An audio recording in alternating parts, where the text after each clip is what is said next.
Okay, now going back to a little bit around the same topic. So another question we get a lot of is, now that we're on the topic of men and dating, is, nowadays, I don't know if it's the way society is evolving or the changes in gender roles and traditional roles, but now you see a lot of women are very successful, right? Women are becoming more and more independent and very financially independent and therefore successful.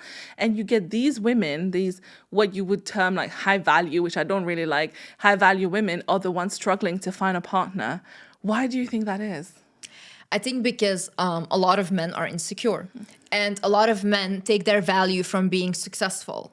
So when you take that away and you have a woman that is more successful than you, that becomes a competition for them, And I think that's actually sad because I think people don't teach men to, like, for example, be more in touch with their emotions, develop other skills than just making money, because then they can also get their value from those things. But right now, because they put men on such a pedestal for so long and they just poured into young men and whatever, and women were just the housemakers, right? Because they made that such a big thing. Now you're sitting with all these men, they just know, okay, I'll get my value if I'm successful. If I'm successful, I'm a good man. No, like, look at your morals. Who are you as a person? Get to know yourself better. And that's how you build that confidence. A confident man will not get intimidated by a successful woman. Never, ever, ever. But there's just not enough confident men. No, and even, when you look at masculinity, so that's one question we got for you actually from my audience, which was, there's kind of like a rise in like soft masculinity now, where I don't know, you must have seen all of these funny reels where, it's like men want the princess treatment now. They don't want to be the first one to text. They don't want to be the one to pay, the whole 50-50 situation that is coming up. But do you think that is also causing an issue with men understanding their role and their position in society now? I think men have always gotten the princess treatment. Always. I think there has never been another time. The amount of standards men have for women is insane, okay? But the minute you have a woman that says like, hey, provide, take care of me. It's like, no, you're a gold digger. How dare you say that? Literally. But how many men would date an unattractive woman? Exactly. They wouldn't. They just simply wouldn't, okay? Because they have that standard. If you're unattractive, I don't want to date you.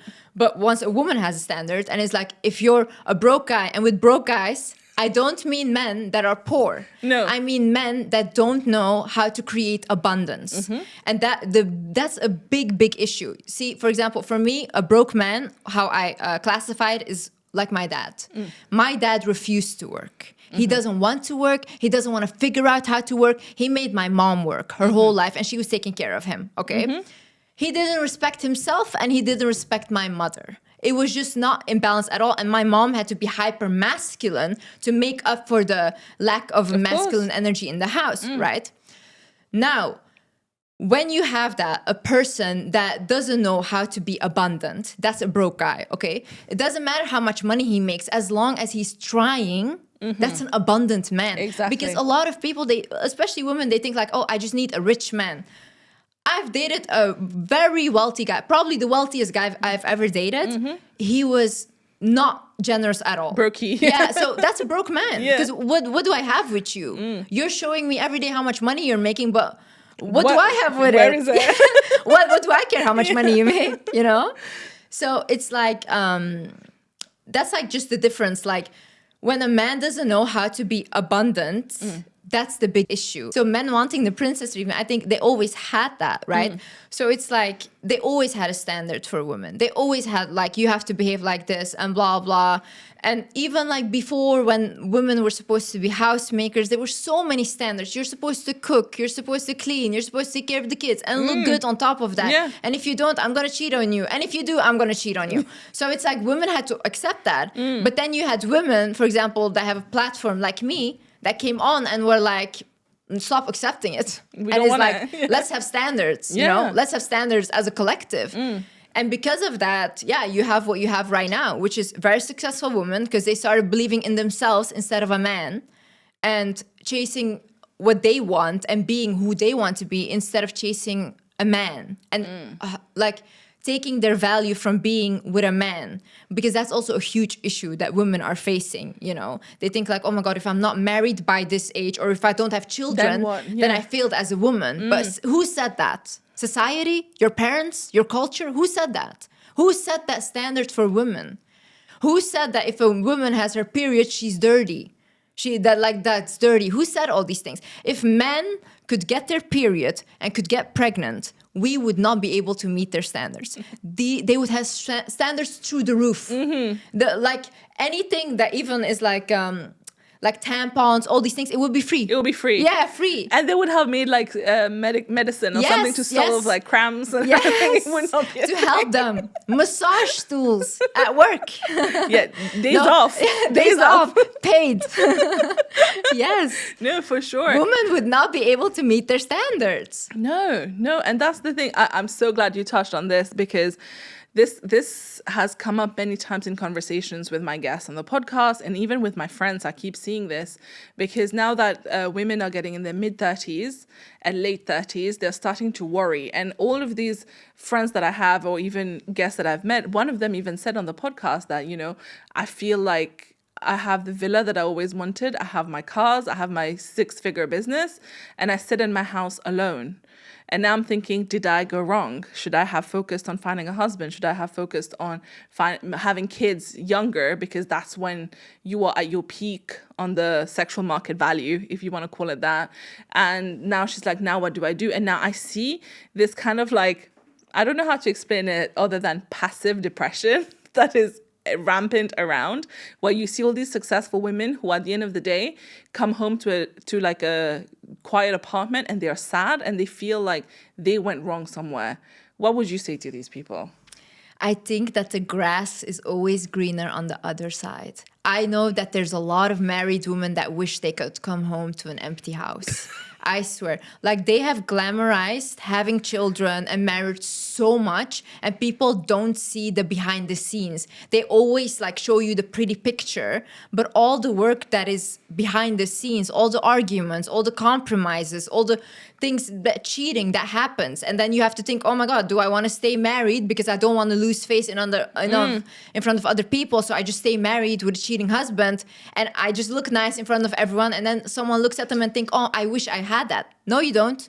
You don't know what's going on in someone's house behind closed doors. My parents, like everyone that knew them, they thought like, oh, father's a great guy. Such an amazing man, such a religious man, they would say, Behind closed doors, that was literally the devil himself, You never know what is going on. So I would say never glamorize something. If I think right now about having children and a husband, that's a huge responsibility.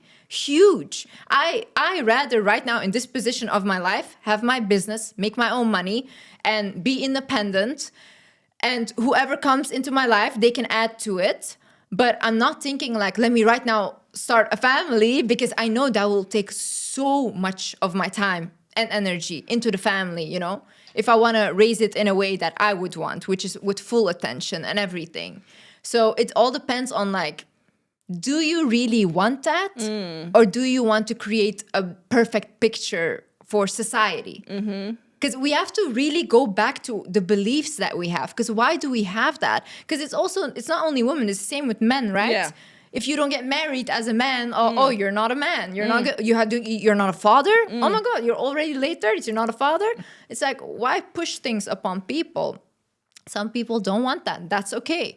Some people do. Then yeah, you find a way. You date around. You see, does this match with me? But don't do it because you feel like you're losing time.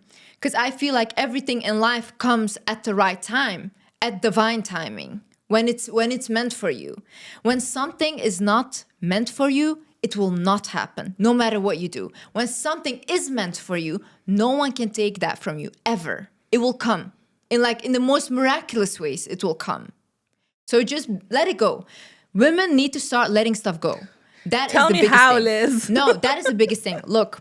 Right before, this was actually a month ago, like one and a half months ago, I was so obsessed with the outcome. I became very masculine because I didn't have like anyone supporting me. So I was like, I felt like I was completely alone, okay? So I was like, oh my God, I need to have this. I need to have this. Like I need to figure something out. And I was going crazy. So I was like focused so much on my career and I was literally losing it, okay?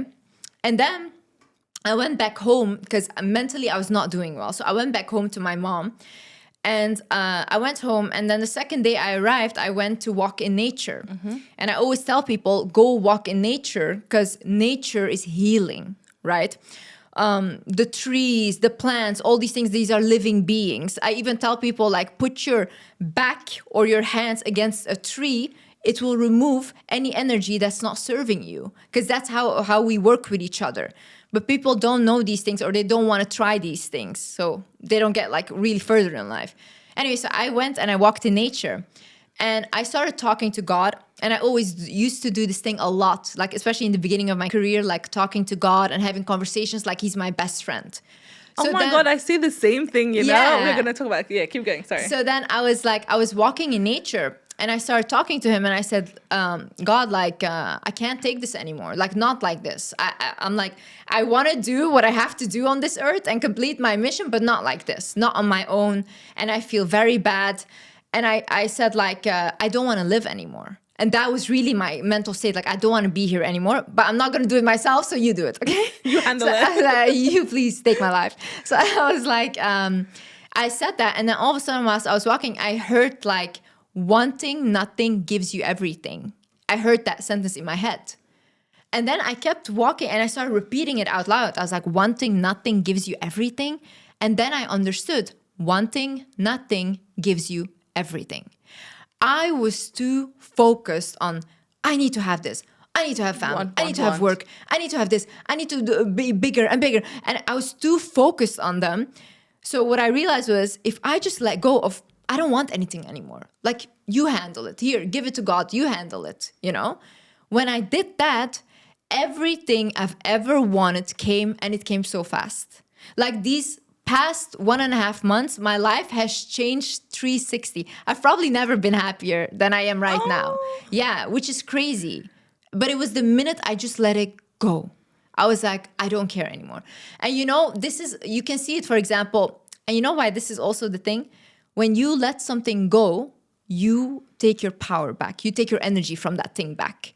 Now, when you are too focused on things, for example, let's say you're obsessing over an ex, okay?